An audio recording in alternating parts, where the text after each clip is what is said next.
Sementara itu KPK membuka peluang memanggil Presiden ke-7 RI Joko Widodo dalam kasus dugaan korupsi kuota haji 2024. Dugaan korupsi penyelenggaraan haji diduga terjadi pada masa akhir pemerintahan Jokowi.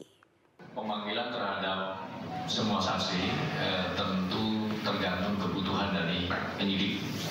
KPK terbuka untuk memanggil siapa saja yang diduga mengetahui konstruksi perkara ini dan dapat membantu membuka dan membuat terang dari penanganan perkara ini. Pemirsa, DPR mengkritik Kejaksaan Agung karena belum eksekusi relawan Jokowi mania Sylvester Matutina setelah divonis 1,5 tahun penjara pada tahun 2019. Kejaksaan Agung juga menyebut proses peninjauan kembali tidak pengaruhi eksekusi Sylvester Matutina.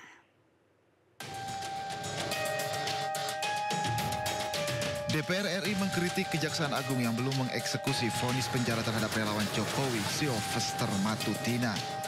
Anggota Komisi 3 DPR RI, Hasbiallah, menilai lambannya penanganan Sylvester ini bisa jadi presiden buruk bagi Kejaksaan Agung. Terlebih, Sylvester dikenal sebagai orang dekat Jokowi. Terkait hal ini, Kapus Penkum Kejaksaan Agung Anang Supriyatna justru minta awak media menanyakan hal tersebut ke Kejari Jakarta Selatan. Kapus Penkum juga menegaskan PK yang kini dilakukan Sylvester tidak memengaruhi eksekusi. Tapi PK tak menghalangi eksekusi. Oh iya, prinsipnya PK tidak menunda eksekusi. Nah itu apa tuh eksekusinya? Silakan, itu kewenangan jaksa JPO-nya Jakarta Selatan, Kejari Jakarta Selatan. Coba nanti dipastikan apakah sudah ada permohonan PK-nya ke Kejari Jakarta Selatan, ke Pengadilan Negeri Jakarta Selatan, atau sekalian dicek apakah ditembuskan kepada Kejaksaan di Jakarta Pusat, Jakarta Selatan. Kok sampai sekarang belum dieksekusi itu kenapa Bang? Kewenangan sepenuhnya. Oh, enggak. Sylvester Matutina telah divonis bersalah menyebarkan fitnah terhadap mantan Wakil Presiden Yusuf Kala. Sylvester divonis 1 tahun penjara oleh pengadilan tingkat pertama, lalu diperberat di tingkat kasasi menjadi 1,5 tahun penjara pada tahun 2019. Tim Liputan iNews melaporkan. Nah, pemirsa, untuk mengetahui informasi terkini terkait kasus dari Sylvester Matutina yang juga akan mengajukan peninjauan kembali dalam kasusnya, sudah terhubung dengan rekan Ismalia Meidasari dengan juru kamera Muhammad Zulkarnain di Kejaksaan Agung Jakarta Selatan. Selamat siang Ismalia, bagaimanakah informasi terkini dari kasus Sylvester Matutina? Ya, selamat siang Sabrina dan juga pemirsa. Kejaksaan Agung memang kemarin menanggapi terkait permohonan peninjauan kembali yang diajukan oleh Sylvester Matutina dan sudah didaftarkan di Pengadilan Negeri Jakarta Selatan pada tanggal 5 Agustus 2025. Kejagung mengatakan bahwa permohonan peninjauan kembali ini tidak menghalangi proses eksekusi terhadap putusan pengadilan yang sudah ingkrah terkait vonis yang sudah ditetapkan pada 2019 lalu. Namun dari Kejagung sendiri belum mendetailkan atau belum menjelaskan secara detail eksekusi apa yang nantinya akan dilakukan terhadap Sylvester Matutina. Yang kita tahu Sabrina, permohonan pengajuan peninjauan kembali ini akan disidangkan pada tanggal 20 Agustus 2025. Kalau kita kilas balik Sabrina dan juga pemirsa, pada tahun 2017 Sylvester Matutina ini dilaporkan oleh kuasa hukum Yusuf Kala yang saat itu menuding bahwa Sylvester Matutina dalam orasinya ini menuding Yusuf Kala yang pada saat itu menjabat sebagai wakil presiden untuk menggunakan isu SARA dalam memenangkan pasangan Anies Baswedan dan Sandiaga Uno dalam kontestasi Pilkada DKI pada saat itu. Dan Sylvester dilaporkan atas dugaan tindak pidana pencemaran nama baik dan juga fitnah melalui media.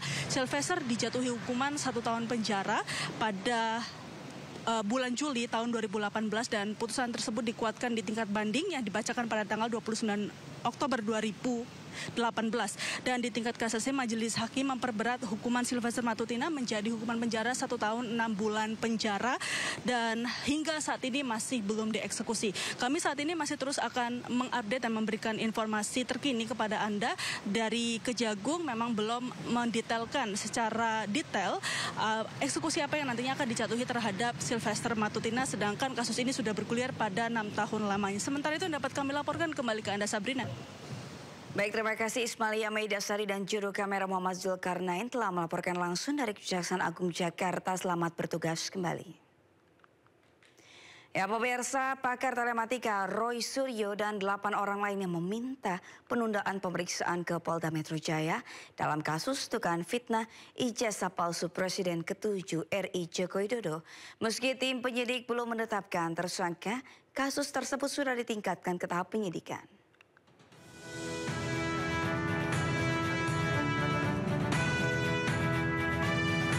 Pakar telematika Roy Suryo meminta pemeriksaan Polda Metro Jaya terkait kasus tudingan ijazah palsu Presiden ke-7 Republik Indonesia Joko Widodo ditunda.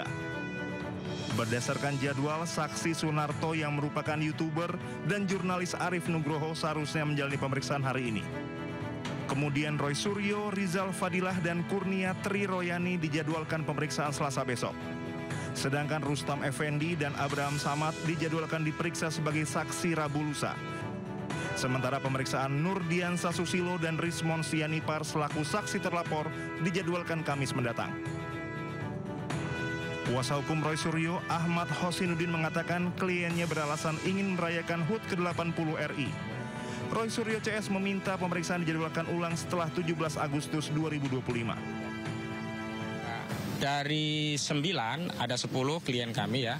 Yang 9 ini meminta melakukan penjalanan ulang termasuk Rismon Sianipar, kemudian Roy Suryo, Rizal Fadilah, Kurnia Tri Royani, kemudian ada Rustam Effendi, Michael Benjamin Sinaga, Nurdiansa Susilo, termasuk Sunarto dan Arif Nugroho. Kalau hari ini sebenarnya sedianya yang dipanggil adalah Arif Nugroho dan Sunarto. Sunarto panggilan yang lalu datang tapi pihak penyidik yang belum siap. Nah sekarang dipanggil lagi justru Sunartonya yang memang minta penjadwalan ulang karena klien kami ada agenda berkaitan dengan perayaan 17 Agustus 2020. Dalam kasus ini tim penyidik Polda Metro Jaya belum menetapkan tersangka. Namun kasusnya sudah ditingkatkan ke tahap penyidikan. Dari Jakarta, Bagus Prasetya, Tri Julianti, Anyus melaporkan. Polda Metro Jaya periksa mantan Ketua KPK Abraham Samad hari ini.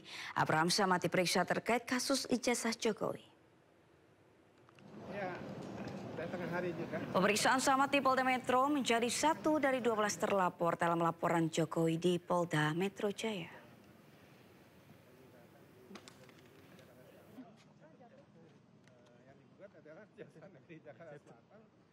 Untuk mengetahui informasi terkini terkait pemeriksaan Abraham Samad, kita sudah terhubung dengan Jen Cahyani di Polda Metro Jaya. Selamat siang, Jen.